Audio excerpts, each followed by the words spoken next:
அர்ஜுன் மகள் ஐஸ்வர்யா சினிமாவில் நடிக்க விரும்புவதாக சுந்தர் சி கூறியதால் எனது ஜோடி ஆக்கினேன் நடிகர் விஷால் பேச்சு.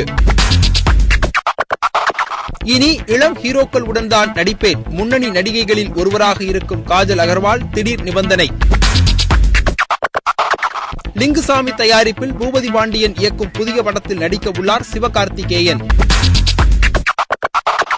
இளமை பயணம் படபூஜையில் சிறப்பு விருந்தினராக கலந்து கொண்டு படபூஜையை துவக்கி வைத்தார் தமிழக கவர்னர் ரோசையா. தனக்கு எதிரான வழக்கு விவரங்களை ரசிகர்கள் மற்றும் ஊடகங்கள் தெரிந்து கொள்ள இணையதளம் ஒன்றை தொடங்கியிருக்கிறார் சல்மான் கான். சிங்கம் 2 இதுவரை சூர்யாவின் எந்த படமும் வெளியாகாத அளவிற்கு 2400 தியேட்டர்களில் ஜூலை 5ஆம் தேதி வெளியாக உள்ளது.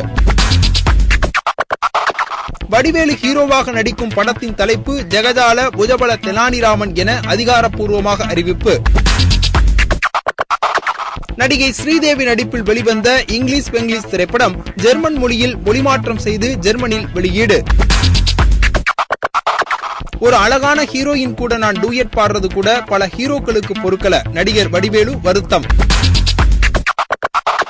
கௌதம் மேனன் இயக்கத்தில் சூர்யா நடிக்கும் துருவ நட்சத்திரம் படத்தில் அமலா பால் நிக்கம் சமந்தாவை புக் செய்ய உள்ளதாக தகவல்.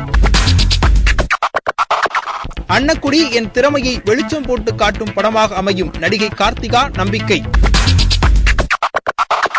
2010 வெளியாகி ஹாலிவுட்டில் வசூலை குவித்த டெஸ்பிகபிள் மீ படத்தின் 2ஆம் பாகம் விரைவில் வெளியாக உள்ளது. வந்தாரை வாழ வைக்கும் தமிழ் சினிமா என்னையும் வாழ வைக்கும் பாலிவுட் நடிகை சோனம் கபூர் பேச்சு. தம்பிராமையா கதாநாயகனாக நடிக்கும் ஊ படத்தின் இசை வெளியீட்டு விழா நடைபெற்றது.